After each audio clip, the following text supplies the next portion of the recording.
Sometimes you have to get together with other debtors and cry.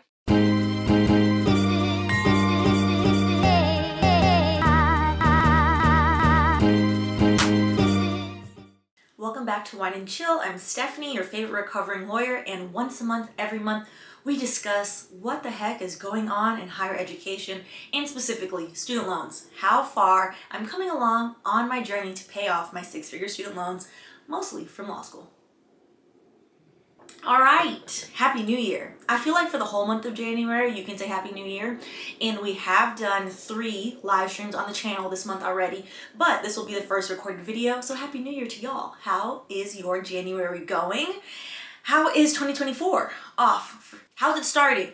I'm a little under the weather, I'm not gonna lie. So this is gonna be short. Here's our agenda.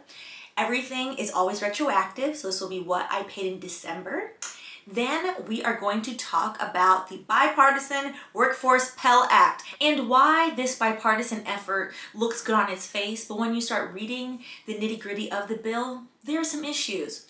One of the things that I would say I've dedicated myself to more since starting my student loan payoff journey, next month will be 4 years. It's been 4 years I've been trucking along, has been highlighting, talking about, and trying to rally against the inherent inequality in our education system. And particularly when you talk about higher education, who gets to go to college, who can afford going to college, who can afford going to grad school, etc. This segment, which has been running on this channel for the 4 years this channel has been around, is not just, a cry fest, because that is necessary. Sometimes you have to get together with other debtors and cry. And also, I want it to be a place where, we are aware of what's going on in higher education. And this new bipartisan act, it's falling a little short. So we'll get into that. So first, what I paid in December. $2,000. I ended the year on the $2,000 train, which is good. It kept along. So if you're new here, my starting student loan balance, February 14th, 2020, when I finally was like, you know what? I make enough money to where I can afford my rent and my student loan. In this economy, that alone is an accomplishment, which is sad. And the starting balance was $304,680.17 trifling cents. That number, the closer I get away from that number, the more the number shocks me. Wild. So in December, I paid $2,000, which leaves my remainder, the beginning of the year, at $153,273.97 trifling cents. The last payment is going to be those 97 trifling cents when I get there, which leaves my estimated total paid in the past almost 4 years to be $162,794.63 hard-earned pennies. It's estimated total paid because when I graduated law school in 2016, I did occasionally, not towards the beginning, I'm not gonna lie, make the minimum payment. I don't count those minimum payments before 2020 because I don't have any record of them. So that's why the amount is estimated, which means we can round up. I've probably paid like 170 grand. Wow. Sometimes I just have to sit with it. So let's get into the Bipartisan Workforce Pell Act and what the heck it is. So, as in the title, it's bipartisan.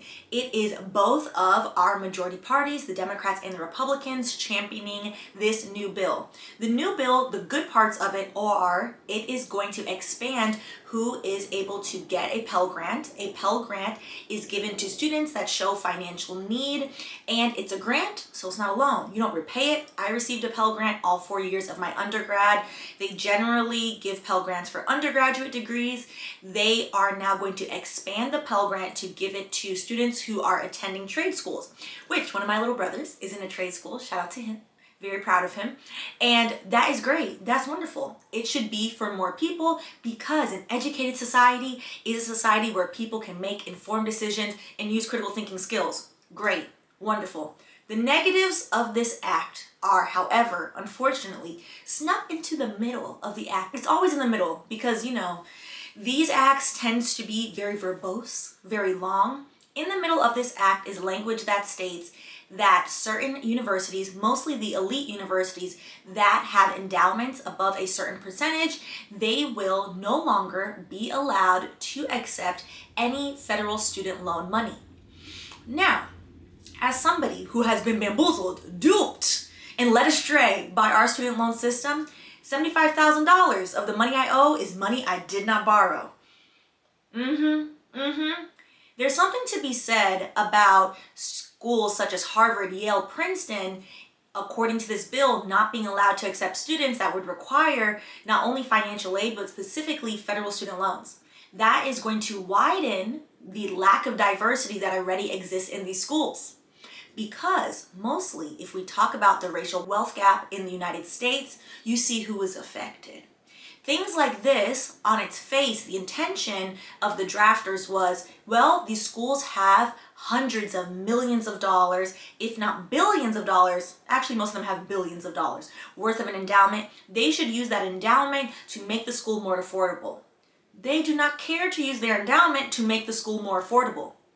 It is then going to widen the gap between the haves and the have-nots and who gets to attend these institutions of higher learning and these elite schools. And the reason why it's important, while most people will never have the ability to attend a Harvard or a Yale, for example, it doesn't just start there. It starts with elite universities, and then you see these types of things trickle down into state schools, which most people do attend state schools. Shout out to UCF, that's where I graduated from for undergrad. Great school, I had a lot of fun. Maybe too much fun. It was a lovely time. A lovely time was had. And that is largely the issue.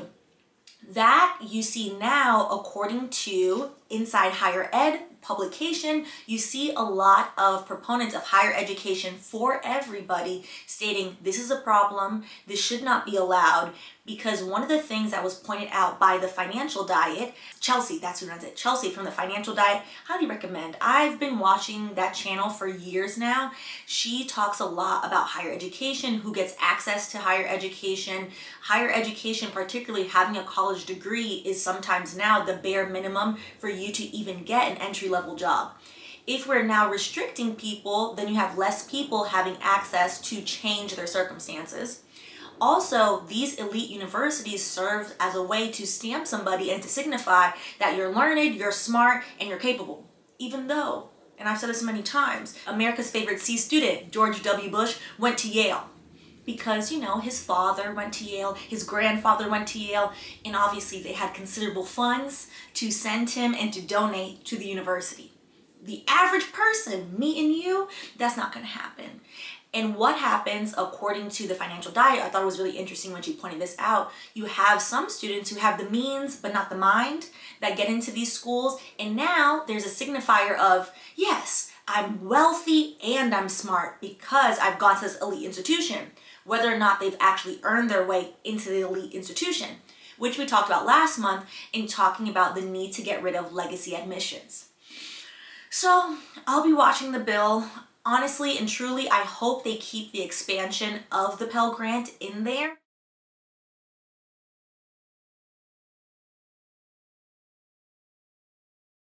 Everyone should have access to choose a school, and if they get into an elite university, have access to I would say, more morally minded student loan funding.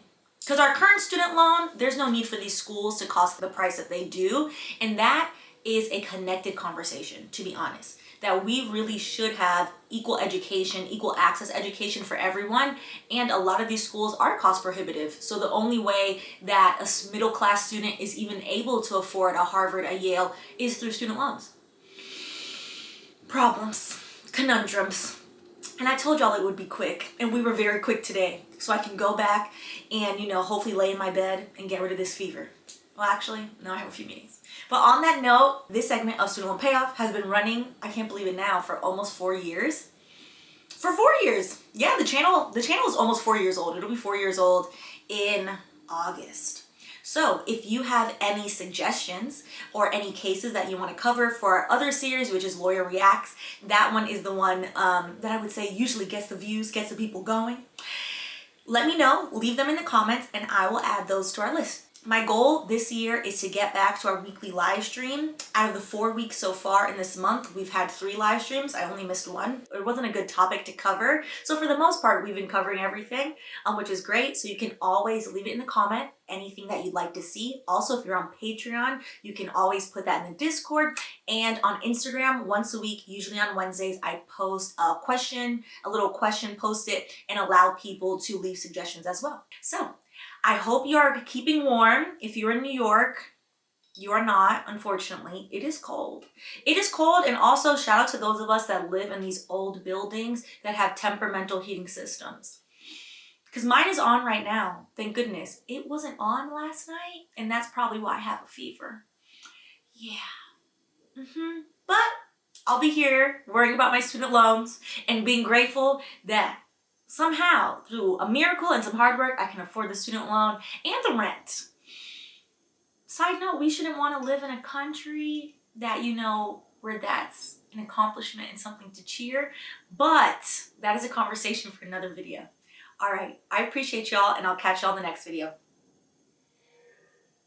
Oh, and because I forget, and I told myself I would do better, if you haven't already, go ahead and like and subscribe and leave a comment about how your student loan journey is going. How are you feeling? That's what I was like, I'm forgetting something. Usually I end with how are y'all feeling? How's your student loan journey going? What are your goals for this year with your student loans? The one thing which, I don't know if I should be surprised by this, alarmed, or happy that I feel this way.